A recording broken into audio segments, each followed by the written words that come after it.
We've got some super interesting notes to dig into. They're actually called Renaissance notes, EQ5 Northern.pdf. Okay. But that doesn't really tell you much. Yeah. So basically, we're going to be looking at the late Renaissance period, Mm-hmm. but not the one everyone always talks about, the Italian Renaissance. Right, right. This time we're heading north. Think Germany, England, Scandinavia. Oh, interesting. Yeah, and get this. Imagine a world where art is like this secret weapon. Mm-hmm. It's hiding messages, challenging like the most powerful institution of the time. Whoa. That's what we're talking about today, Northern Europe in the late Renaissance. That's a pretty different scene from what we usually picture with the Renaissance. Yeah, for sure. All those Italian artists obsessed with ancient Greece and Rome. Right. But up north, it's a whole different story. It's all about Christianity. Okay, so Christianity is like the dominant force. Yeah. But then these notes mention a Northern Renaissance. So what makes it a Renaissance? Is it just like art from that region and time period? Or is there something more to it? Good question. That's where this movement called Christian humanism comes in. Okay, I've heard of that, but Yeah.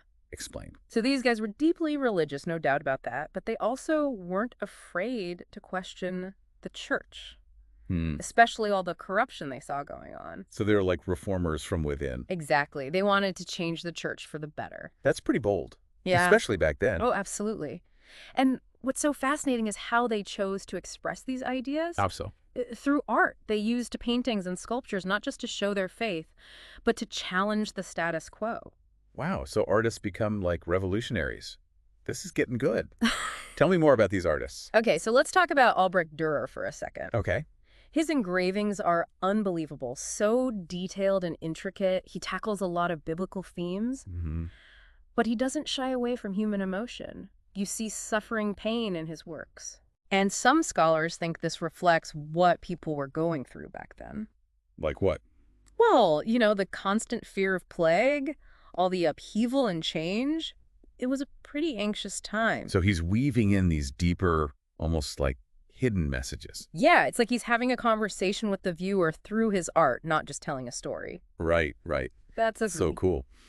Okay, so who else? Oh, you got to check out Hieronymus Bosch. Oh, yeah, I've seen some of his stuff. His work is wild, just trippy. Sully. Fantastical creatures, nightmarish scenes, the whole 9 yards. Some people see it as a direct critique of the church. Like he's calling them out. Yeah, almost like a warning against straying from true faith. Wow. It's like a visual puzzle you have to decode to understand what he's saying. Which actually brings me to a question. How are these artists able to create such realistic and emotional pieces? Okay, so one of the biggest innovations was oil painting. Okay, yeah, that makes sense. It allowed for this crazy level of detail. You could capture the tiniest changes in light and shadow.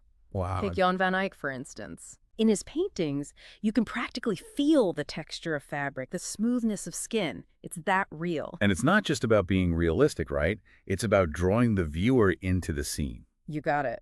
The use of perspective makes you feel like you're part of the action, not just watching from afar. That's fascinating. So it's not just technical skill, it's using that skill to make a point. Absolutely. Yeah. And then you have all the symbolism layered throughout the work. Okay, so like what kind of symbols? I mean, everything from colors to objects to how the figures are positioned, it's all very deliberate.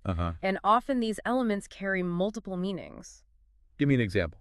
Well, let's say you see the color red. Okay. On one hand, it could represent Christ's sacrifice, but on the other, it could also symbolize the bloodshed caused by the church's actions. So it's like a subtle way of embedding critique right there in plain sight. Exactly. You have to look closely to catch it. That's so clever.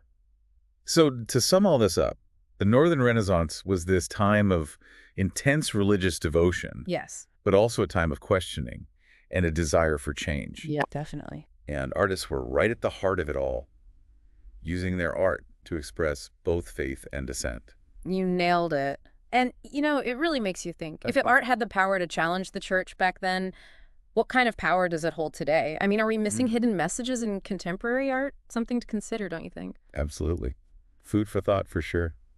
Well, thanks for joining me on this deep dive today. It's been really enlightening. My pleasure. And to all our listeners out there, keep exploring, keep questioning, and most importantly, keep looking for those hidden messages. Until next time.